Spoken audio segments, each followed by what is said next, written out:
নমস্কার বন্ধুরা, সৌরিন আর্ট চ্যানেলে আপনাদের সকলকে স্বাগত। তো আশা করি ড্রয়িংয়ের থাম্বনেলটি দেখে আপনারা বুঝতে পেরে গেছেন যে ড্রয়িংটি কী হতে চলেছেন।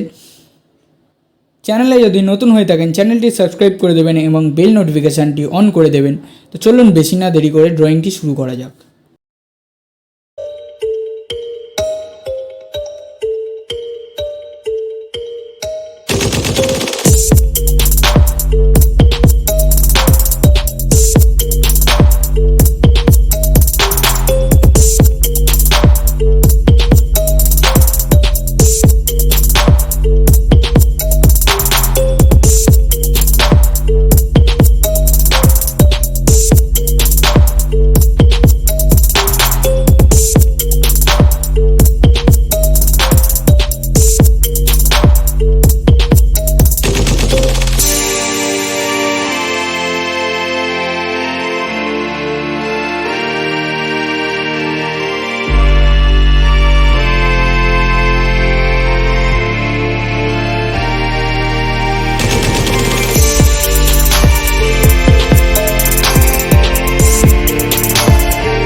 ভিডিওটি শেষ পর্যন্ত দেখার জন্য অসংখ্য ধন্যবাদ। দেখা হচ্ছে নেক্সট ভিডিওতে। ততক্ষণের জন্য জয় হিন্দ, জয় ভারত।